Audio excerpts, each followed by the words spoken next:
Tere pealelõunat, hea rahvas, huvilised siin saalis teisel poole ekraane. Mul on meeldiv võimalus tervitada teid kõiki Eesti Rooma klubi poolt järgmise üritusena, mis nagu te juba ise loete, puudutab energiateemat. Me oleme kõik viimaste aastatega elanud läbi igasuguseid, ma ütleks, pööraseid muutusi ja suure tõenäosusega veel pöörasemad muutused on eespool tulemas. Nii et kunagine nii-öelda tsentraalne Rooma klubi, mis loodi juba 1968, sai ka 72. aastal eelmisel sajandil siis maha ühe raamatuga Kasvupiirid, mis hakkab jälle populaarseks saama nüüd 50 aastat hiljem. Me räägime sellest rohkem ja eks energiateema lisaks kõikide muude ressursside teemadega on kindlasti üks olulisi teemasid ja täna on hea meel siin teha seda üritust koostöös nii-öelda Rohetiigriga ja ausalt öeldes mul on hea meel, kui need inimesed, kes saavad küsimusi, kel tekib küsimusi, et nad need küsimused ka siis välja ütleks, kui mitte täna, siis võib-olla teistel diskussioonidel, sest Eesti Rooma klubi kindlasti jätkab nende väga aktiivsete teemadega, mis on globaalsed, aga me vaatleme ka Eesti positsiooni ja Eesti võimalusi nendel globaalsetel teemadel kaasa rääkimiseks. Võib-olla praegu oleks õigem öelda ellujäämiseks ja mul on hea meel, kuna me viibime Eesti Energia majas, anda mikrofon üle Ando Sutterile. Aitäh, Alvar, ja mina palju teie aega hetkel ei võta, sellepärast, et hüppasin siia sisse lihtsalt üle ukse teid tervitama korraks ja tõesti hea meel näha palju mõtlevaid päid Eesti Energia majas. Me oleme juba pikka aega seda usku aastaid tegelikult, et tarkus ei ole mitte ainult meie majas, vaid me peame hästi palju tegema koostööd, tarku mõtteid vahetama, parimaid praktikaid koondama ja siis oleme edukad.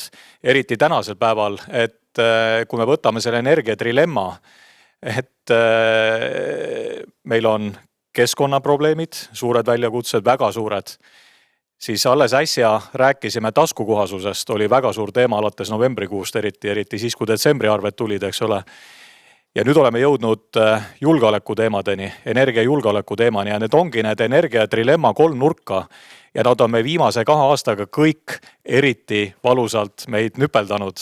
Siin nad on, eks ole, ja ma ausalt öeldes selle sisendi ise siia välja pakkusin, see ei ole copyright, on Maailma Energianõukogu, et ei ole ka häbi öelda, ma olen ise see organisatsiooni vedaja juba mitu aastat olnud ja me tarkade peadega ka mõtleme iga nurga üle, et kuidas siin Eestis nii-öelda paremini saada.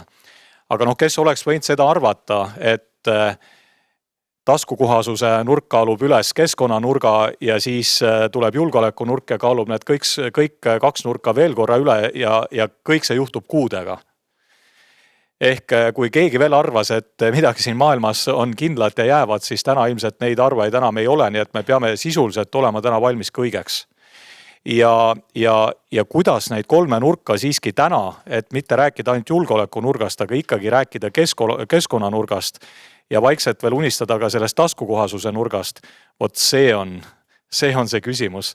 Et kui te siin saate aidata ja ka meid aidata, sest meil on teostamisel on päris suur roll täna Eestis, eks ole, et ütleme, et kui mõtlejaid on rohkem, siis meie oleme väga paljude heade mõtete ja teostajad, sest meil on see organisatsioon ja ka investeerimisvõimekus. Ma lihtsalt ütlen teile, et meie tänane plaan on järgmise 5 aastaga üle 2 miljardi euro investeerida nende sama 3 nurga küsimuste lahendamisse ja see on nagu päriselt plaan, eks ole, nii et head mõtted ja siis saab nagu teha.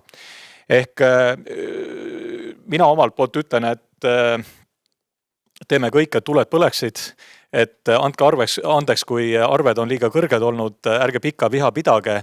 Ma võtan seda kõike väga isiklikult ja tegelikult ongi liiga kõrged ja see on probleem nii teie kõigi rahakotile kui ka Eesti riigi ja majanduse konkurentsivõimele, inflatsioonile, millele iganes see ongi tegelikult üle mõistuse. Ja me ei võta seda mitte kuidagi iseenesestmõistetavana, et sellega on vaja tegeleda, see on suur probleem. Ja loomulikult täna on üldsegi see probleem, et mis saab siis, kui sagedust enam Moskvast ei hoita meil on ju eksklusiivne kokkulepe Interraoga, kes on Vene riiklik energiaettevõte, kes täna vastutab meie sageduse eest ja nüüd võiks olla tegelikult sanktsioonid all. Aga kui me ütleme, et sanktsioneerime seda, kes meile sagedust garanteerib, et ma ei tea, kes siis seda sagedust garanteerib, et kas mõni vabatahtlik on, ma ei oska öelda.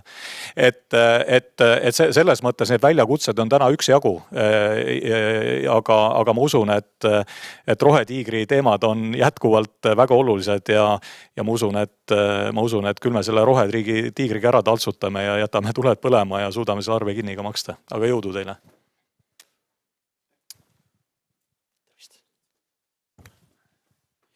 No nii, mina olen Raivo Vare ja ma peaks siis tänast üritust modereerima. Täname Ando Sutterit, lahket majaperemest ja tema sisse juhatuse eest. Aga eks ta juba ka selle sissejuhatuse raames tõstatas paar olulist küsimust, millega meil tuleb rinda pista. Ja tiigrit ei ole vaja minu arusaamise järgi lihtsalt taltsutada, vaid on vaja viia see tiiger sellisesse seisundisse, et temaga saaks ratsutada. Need ei ole üldsegi võrreldavad asjad, kes on tiigritega kokku puutunud ja mul on see õnn ka olnud elus kõigile muul lisaks ja ratsutamist ei kujuta ma kuidagi ette ka kõige taltsama tiigriga. Nii et selle püha ürituse nimel on inimesed pead ja mõtted ja ajutegevuse ja soovi ja tahtmise kokku pannud ja tegelikult sellise programmiga välja tulnud, kusjuures see on ju ühiskondliku algatuse korras erasektori ettevõtmisena alanud ja väga võimsalt edasi läinud, sellepärast me tõenäoliselt siis peaksimegi võib-olla lähtuma sellest, et tahtmist on, aga ettekujutus on veel suhteliselt nõrk, vähemalt lai ettekujutus on veel suhteliselt nõrk. Ja nüüd Jaanus Purga tuleb ja räägib, kuidas tegelikult see tegijate, selle programmi tegijate poolt vaates välja näeb. Ja mulle tundub, et nemad on selles mõttes oluliselt optimistlikumad kui teie ees seisja ja arvab, et asi on suhteliselt lihtne. Lihtsalt tuleb teha 1, 2, 3, 4, 5, 6, eks ole, iga külle peale 6 erinevat asja ja enam-vähem ongi paarikümne asjaga, nii-öelda paarikümne programmilise asjaga tulemused saavutatavad.